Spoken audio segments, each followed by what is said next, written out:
Hello, everyone. I'm George from Ireland. Well, it's a time for solemn remembrance of the victims of the 7/7 bombings, as in the 7th of July, 2005. Here we are 20 years on. And so various bombs went off, four bombs went off on the London transport network at Liverpool Street Station, Edgware Road Station, King's Cross, St Pancras, and one at Tavistock Square, which is very close to King's Cross and Pancras, the one at Tavistock Square on a double-decker bus just outside the headquarters of the British Medical Association. So they all went off in very close succession that morning, around 9 o'clock morning, a terrorist attack. It was a suicide bombing attack. So obviously the four men who detonated the bombs, they were also killed. So 52 people died, many different nationalities, reflecting just how cosmopolitan London is. Hundreds of people were injured, some of them scarred for life, never recovered, some of them in quite a minor way. Someone I know was injured just slightly, fortunately, in the back of the legs in that bombing, but didn't suffer lasting injury, mercifully. So remember, at the time, I was due to go into London with a group of people. I shan't say why, on coaches, and there's a trip I was not looking forward to. And then I heard about sort of 10:30 in the morning, we're about to go. There've been explosions on the tube. We thought it was something to do with gas pipes because obviously all the particulars hadn't come out. There'd been no attribution quite of all these things. People hadn't quite pieced it together. The media are reluctant to speculate in case they're wrong. Already, some people have been confirmed dead.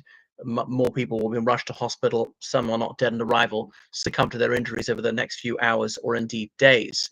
It's only later that day that the scale of the horror became apparent. I remember speaking to a French colleague and what the latest death toll was.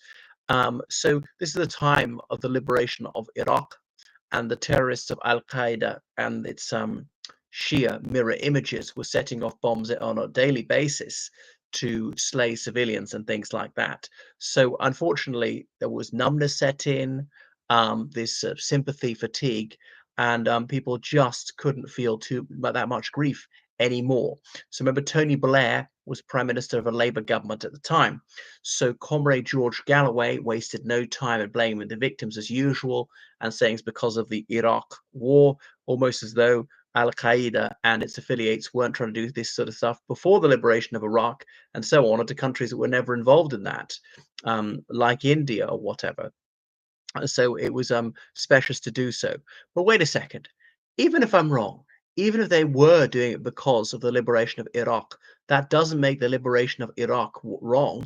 Are you going to let them determine your foreign policy? I'm not. You might think liberating Iraq was illegal or immoral or whatever or unsuccessful. You could argue all that, but nevertheless, that's to be decided on its merits and not on the basis of what these terrorists are going to do. It's because otherwise, you're putting them in charge. So it was the biggest terrorist incident in the United Kingdom since 1988, since the hydrogen bombs went off on Pan Am Flight 103. Now we're not quite at the bottom of who was it, the instigation of the Libyan regime or what. So these were improvised explosive bombs going off in backpacks. And I remember some weeks later being searched going into stations. But what was the point? If you really were a suicide bomber, you wouldn't submit to the search. You detonate right there. Although that might not be kill so many people as they put off in a crowded train. So they tried to maximize civilian casualties by doing so on crowded commuter trains and buses at rush hour and so forth, and therefore also making it more difficult for the emergency services to get there and render aid and so forth.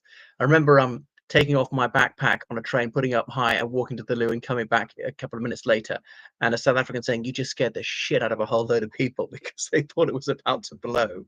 Well, I mean, it's not so funny now, but I remember thinking, well, it was not so funny at the time.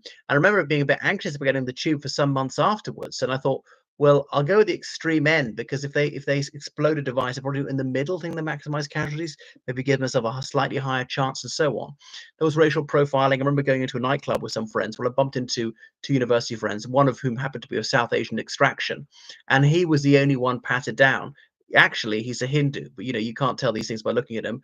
Not that it'd be more acceptable to do that to a Muslim, but basically thinking, people of Pakistani, Bangladeshi, Indian origin, they may well be Muslims. Now, the great majority of Muslims are not terrorists, but I regret to say in the United Kingdom, the majority of terrorists were Muslims. Now, I'm Irish, And you'll may know in the United Kingdom in the 70s to the 90s, most of the terrorists were Irish, which doesn't mean that our community as a whole to the blame. I have to say a significant minority were armchair supporters. The Irish community in Great Britain. I mean, at least 10% of people would sympathise with that. There'd be more who'd have mixed feelings and so on. So obviously, we tried to root this out, and there were some very gallant informers in the Irish community who saved a lot of lives. And the 7/7 attacks, that's the time when the MI5 dropped the ball, but it underscores why it's so crucial to have domestic intelligence services. And everybody makes mistakes, and they do too. Or sometimes as a lone wolf, if there is no chatter about it, no communication, someone doing off his own bat, then how do you stop that? Because you couldn't read an email, you couldn't crack it into an encrypted messaging system and read text. You couldn't listen into phone calls. There may be no bugging device, no conversation about it. You can't see that one coming. So no evasive action can be taken. And I think Tony Blair was in Edinburgh for some G7 meeting. Mian Mohan Singh, the then Prime Minister of India, was there. And Blair, he made a public statement on the news about it that evening, with all the world leaders lined up behind him in solidarity. George W. Bush was there with his eyes narrowed and his hawk beak nodding, and sort of took this gunslinger stance. So he's going to take on the foe like that. Goodness. I remember an African woman who was distraught about her son was missing. She was well known in the news at the time, and putting up notices for her son, refusing to believe her son had been killed, hoping against hope somehow be recovered. But that was not it. So obviously, most of the Muslim community roundly condemned this atrocity and so on. So it's a terrible crime. Fortunately, they managed to arrest other people who were involved. There was one guy who bailed out. He got on Eurostar and went to France. They weren't even able to, there were no exit checks. He was arrested in Italy, extradited back sometime later. So some other plotters were arrested and were given life sentences and so on. And that's why it's so important. I mean, the police need to concentrate on this and not so-called whatever non-crime hate incidents. Stop harassing right-wing activists. These are people actually harming people. Stop closing down Palestine Action, which has never killed anyone, has never attempted to kill anyone, has never threatened to kill anyone, has never injured anyone or threatened to do so or attempted to do so. And yes, vandalized some planes. And those who did that, yes, they deserve harsh sentences, several years in prison, and so on. So that's why the police should not be wasting their time and our money taking away people's civil liberties. But after that came the slaying of John Charles de Menezes, obviously on a hair trigger response. That Brazilian guy who was in London, who was followed onto the tube and shot dead, turned out to be a case of mistaken identity. And it wasn't carrying a bomb at all. It was a Brazilian guy who was in the United Kingdom illegally. Did he not submit to some search because he thought it was about his immigration status? And then some sick jokes came out about that one. Anyway, I hope this sort of thing doesn't happen again. But the willful murder of civilians is something which is evil and illegal, and is going on every single day in Palestine. And it underscores how vital it is we do everything we can to stop this, to barbaric regimes which visit indiscriminate violence on civilians.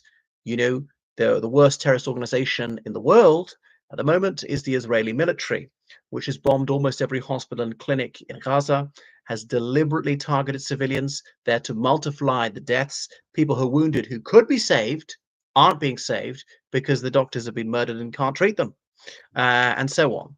And atrocities like this are committed by the British government every single day in hospitals and clinics and homes. All those little children murdered, and that is politicians who are responsible. And they shall not get away with this. They shall be brought to justice. I don't support the death penalty. Most politicians do, but only for the most innocent of all, for children. So I would show more mercy to these mass murderers than they would show even to their own children in some cases. So it's a very uncomplicated issue. We've got to speak out against evil. And I realize there is such a thing as a just war, and in that, people become casualties accidentally. Innocent civilians get killed, and that's terrible. But that's not murder, so long as you are attacking a legitimate military target and the use of force is proportional. It's a bit like there was a Hamas militant at a cafe in Gaza, and Israel bombed the cafe, and they killed their man, and was it 28 civilians into the bargain? So that was murder. It was a grossly disproportionate use of force.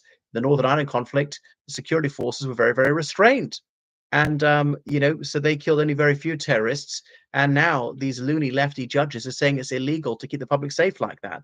And okay, the security forces weren't perfect in Northern Ireland, accidentally killed some civilians, and occasionally deliberately kill civilians, and that is murder.